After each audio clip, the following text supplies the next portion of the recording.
Oh, I know this great little place. It's just a hole in the wall, but they do the most amazing sandwiches. You've got to give them a try. Ella, you took me there last time I visited, and I got food poisoning, remember?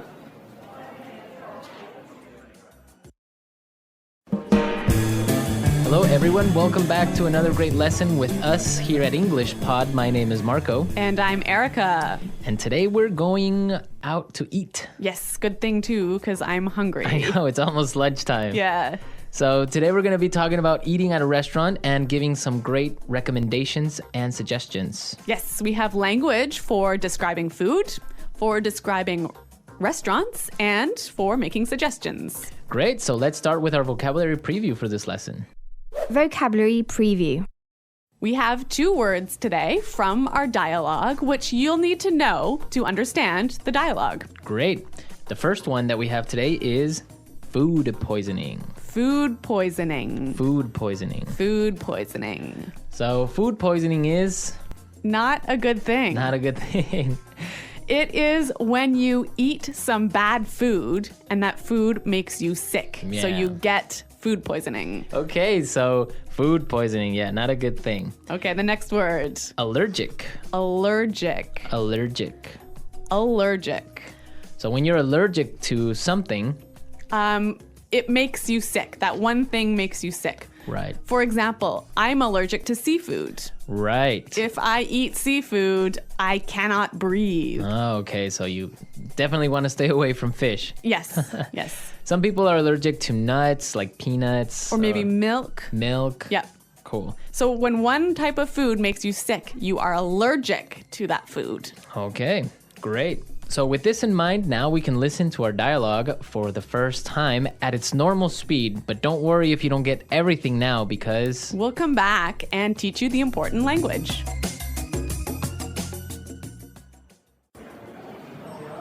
Do you two have any plans for the evening? We were thinking of checking out a restaurant in the neighborhood. Do you have any suggestions? I know this really nice Italian place. The food is fantastic and the decor is beautiful. I'd recommend giving it a try. Actually, I'm not all that crazy about Italian food. I'm in the mood for something a bit lighter. In that case, I know a great little bistro. They make a really tasty seafood platter. The fish is outstanding. It sounds fantastic, but I'm allergic to seafood, so... Okay, well, let me think. Oh, I know this great little place. It's just a hole in the wall, but they do the most amazing sandwiches. You've got to give them a try. Ella, you took me there last time I visited, and I got food poisoning, remember?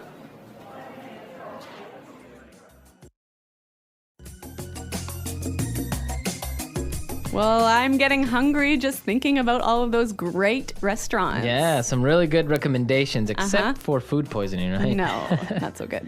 Let's start with our language takeaway for this lesson. Language takeaway. Our first word on language takeaway is check out. Check out. Check out. Check out. So we have some great examples on how we can use check out in different situations, and then you can understand the meaning. Example 1. Have you been to the new cafe next door? Yeah, I checked it out yesterday. The food was great. Example 2. Hey, check out my new car. Example 3. I'm going to check out that new shopping mall this weekend. So I can understand that it just means look at. Yeah, look at. Or go see. So let's go check out that new bar in town. Yeah, okay, Okay. cool. Next word is bistro. Bistro. Bistro. Bistro.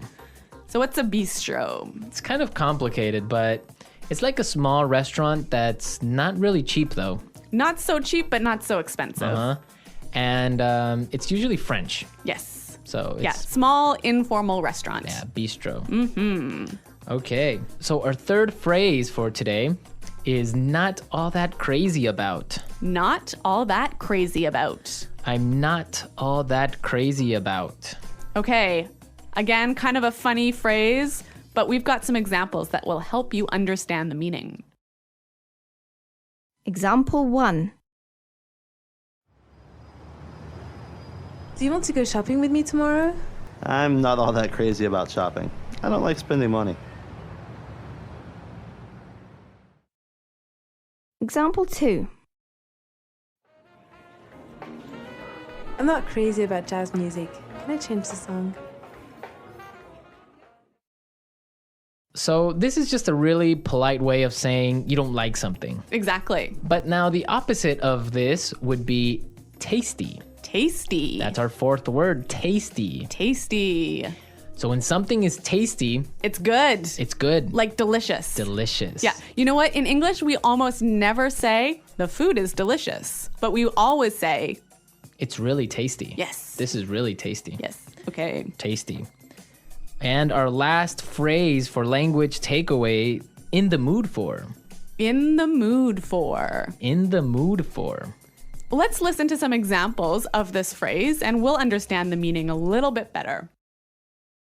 Example 1.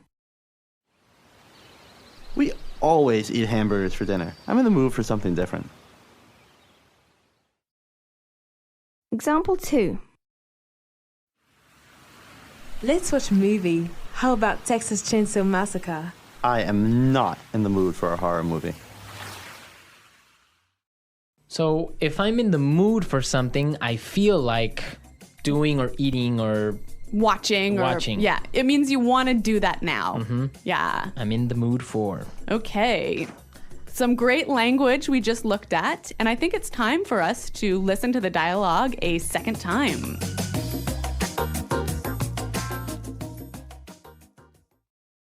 Do you two have any plans for the evening? We were thinking of checking out a restaurant in the neighborhood. Do you have any suggestions? I know this really nice Italian place. The food is fantastic and the decor is beautiful. I'd recommend giving it a try. Actually, I'm not all that crazy about Italian food. I'm in the mood for something a bit lighter. In that case, I know a great little bistro. They make a really tasty seafood platter. The fish is outstanding. It sounds fantastic, but I'm allergic to seafood, so...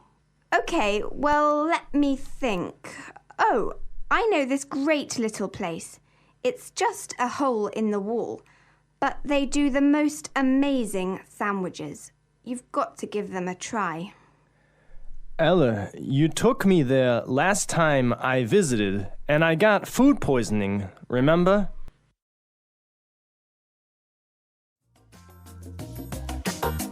Okay, some really great and useful phrases there, and I know you want to talk about specifically some of these phrases. Yes, today's lesson is all about making recommendations, right? Right. So let's look at some useful phrases in Fluency Builder. Fluency Builder. So in the dialogue, we heard a great way of asking for a suggestion. That's right. Let's listen. Do you have any suggestions? Do you have any suggestions?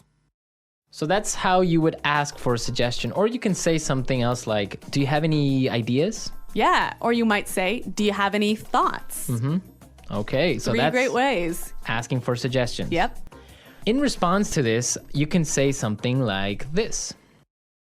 I'd recommend giving it a try. I'd recommend giving it a try. We also heard another phrase that we use for giving suggestions. You've got to give them a try. You've got to give them a try. So these two phrases are great. I'd recommend or you gotta give them a try. Yeah. Great ways of suggesting. Yes. Now, what's really important here is the pronunciation of these words, right? Yeah, you'll notice that we don't say, I would recommend. Right. We use the contraction I'd. I'd recommend. I'd recommend. Similarly, in the phrase, you have got to, we shorten that to say, You gotta. you gotta. You gotta give them a try. You gotta. You know what, guys? If you can shorten your phrases like this, if you can push the sounds together, you'll sound a lot more natural, hey? And also you'll be able to understand because in movies or in shows, they will never say, you have got to give them a try. Yeah. So if you know how to use this form, you'll understand what they mean. Exactly. Okay, great. Well, why don't we listen to the dialogue a third time and you'll hear some of these contractions in the dialogue.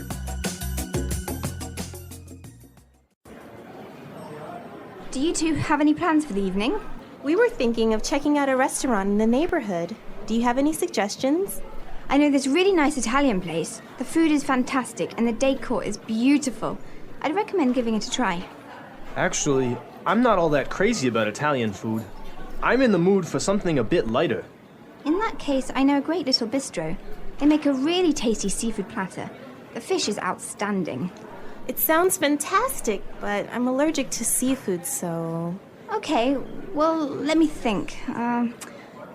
Oh, I know this great little place. It's just a hole in the wall, but they do the most amazing sandwiches. You could give them a try. Ella, you took me there last time I visited, and I got food poisoning, remember?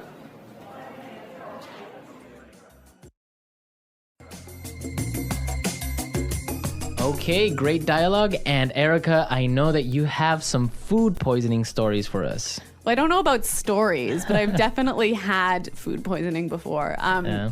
One of the worst times that I ever had food poisoning was when I was traveling in Morocco. Okay. I had some really amazing orange juice, really fresh, squeezed that day in the morning. And then I got on a bus. Okay. I think you can see where this is going. Yeah, so I was on the bus and then I started to feel really sick. And I was just hoping that the bus ride would be over soon. Yeah. But unfortunately it wasn't. Oh, no. All I can say is that I was sick. And all I can say is that I was pretty sick and really, really unhappy. Yeah, I bet. Well, that's very strange that you got sick from orange juice, huh? Well, yeah, maybe it was with some dirty water or something like Yeah. that. I don't know. It was a terrible situation. Yeah, it's always complicated when you're traveling to other countries. It could be the water, it could be the way they prepare things. So Yeah. Food poisoning. Guys, I hope that you don't get food poisoning. And if you have any food poisoning stories, it would be great for you to share them. Yes, at our website, englishpod.com. And we'll see you there to answer all your questions and comments, but now we have to go. Okay, guys, thanks for listening. We'll see you there. Bye-bye. Bye.